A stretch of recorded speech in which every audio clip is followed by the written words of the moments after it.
I think what's here makes quite a great base for a Biel-Tan army. The one thing I think it's missing, though, are aspect warriors.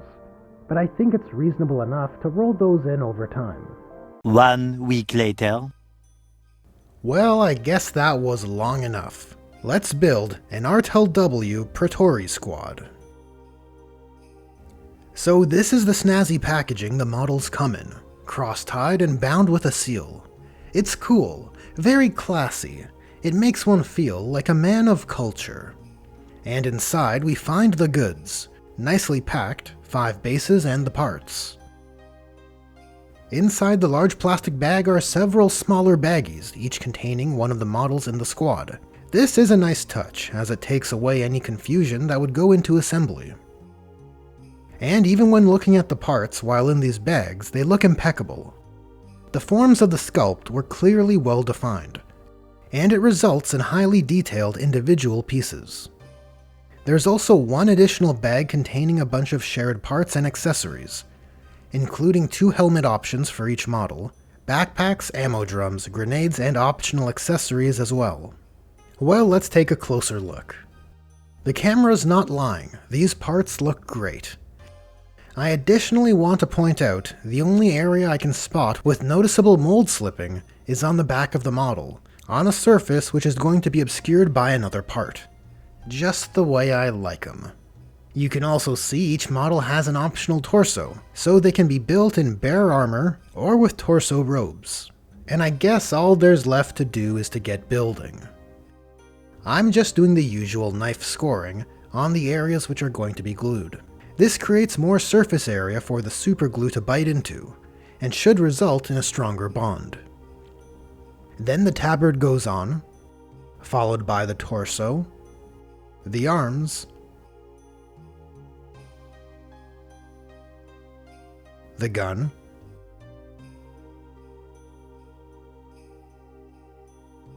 the helmet, then the backpack and sensor, and finally the accessories. And here's a built Praetorii. I just love the pose of this guy, running into the heart of battle to avenge, probably. Well, let's build the rest.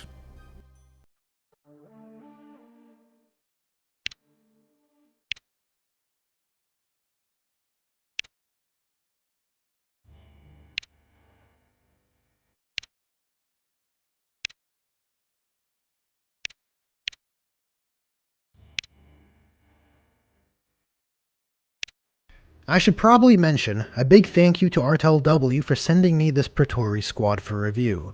I am pumped to be able to add them to my Biel-Tan army. And on a personal note, receiving a product for review, like this, does feel validating for this channel of mine. That said, I do have an Artel affiliate link, which you can find in the description. If you use it to go to Artel's store and buy some items, I'll get a small kickback. It's a nifty way to support this channel, while buying yourself some excellent minis.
And here's the lot of them in all their unpainted glory.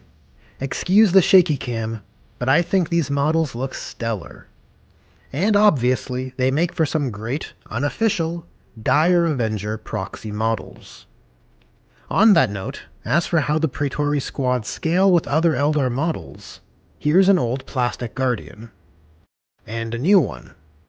It's not the best comparison since these Guardians have elevated bases, but I think we can determine that the Praetorii Squad are approximately sized in line with the present Eldar model range. And here's a partially painted plastic Banshee, just to get a little more of an aspect versus aspect comparison.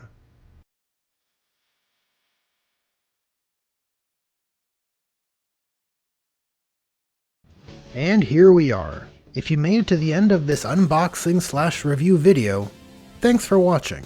As mentioned earlier, my affiliate link to Artel's store is in the description of this video, so if this video makes you want to pick up a Praetorii Squad for yourself, use my link, and I'll get a small kickback.